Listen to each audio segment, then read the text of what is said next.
So to start off with, before I create the actual tie itself, I'm going to create that strip that goes around the neck, and I'm going to make it exactly the same width like this thing here, because I'm going to sew it to the bottom there to keep it in place. Otherwise, if we just try to position it without sewing it down to here, which is the bottom part here, it often has layer trouble. It wants to go through that part, and then some part of it wants to go in from the back and out from there, and it's a big pain in the butt. So I'm going to take my rectangular pattern tool. I'm going to make the width 366 and the height I'm going to make 10. Maybe let's make it 15. So I'll select that line, hold down shift, right click and take it up by 5. Then I'll apply the tie fabric onto it, or in fact you could apply any fabric that has a black color onto this part of it. Now I want, let's see where it is, bring up my arrangement points. I want these two ends here, when they sew together, to sew together in the back.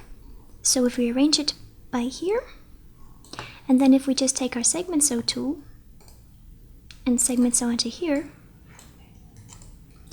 you can see it's not going to work because it's sewing onto the wrong place. So, and even if we reversed it, it still wouldn't work. So to make these parts meet in the back, I'm going to delete the sewing, and I'm going to split this line by 50%, hide my arrangement points, select this end here, and then I'll select this side of the collar. So I know I have to sew this part to a segment here, so let's split this line here as well by 50%, and then I'm going to segment sew this to here, and then this to here, and select the seams and reverse them. And now I'm not just going to simulate, because that might be a bit of trouble with it going through the collar. I'm going to right click and say superimpose, where is it? Superimpose over, and if it goes under, then you just have to go superimpose under and it will come out. Simulate, and there it's sitting nicely beneath the collar. Now I can see it almost coming out from beneath the collar here, so I'm going to make this curve just a tiny bit less curved. That's better. Now for the tie itself, I'm going to take my rectangular pattern tool, I'll click once, make the width 30, and the height I'm going to make 415. And then here in the bottom, I'm going to take my split line tool, right click, type in 50%, select these 2 points, and take them upwards. And then I'll take this point, hold down shift and take it out by 10, and do the same thing to this point. And I think I'll take it out even a bit more, so let's take it out by another 5. Something like that, and I think I'm going to make this a bit longer. Alright, there we go. And then I'm going to take my free sewing tool, and I'm going to sew it on right here in the middle. You can see we made that point, so it's nice, we can see where the middle is, and then sew part of it to this side and part to that side. I'm going to go to thin textured surface, and I can see that we need to reverse our sewing here. And I'll apply the tie fabric onto the tie as well. And there we've got the tie line down there.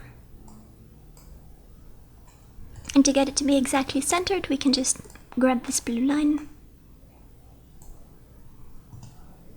and push it over a bit more.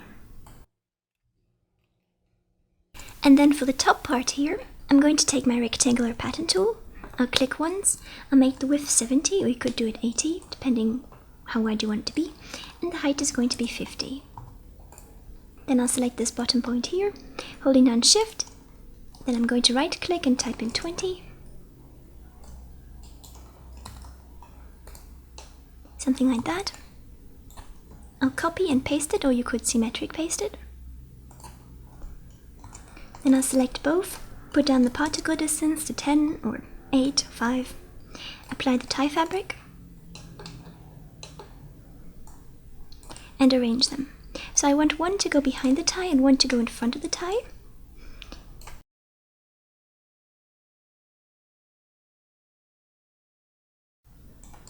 Something like that. And then I'm going to segment sew this to here together. And the reason that it's sewing wrong is because this thing needs to be flipped. So let's flip it. And then sew this to here. And then you can see we have that top part of the tie. And the smaller that you make this part here, the tighter it will be, and then the tie will gather more into it, be tighter in there. And then to keep it from slipping down, I'm going to take an internal line, make an internal line, copy it, and paste it here on the neck strap, and then segment sew it onto that.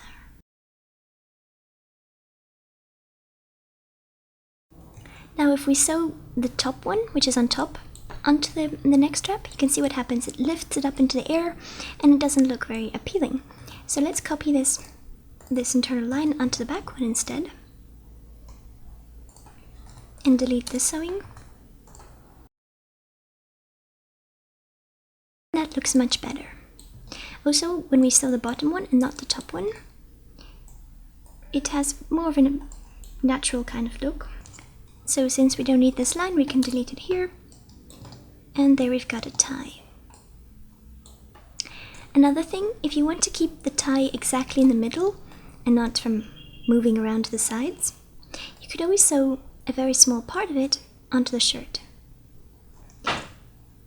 So for instance, we could go up to the end here and make an internal line, holding down Shift, then select that, copy it. We could make it a bit shorter. And then click on our shirt here.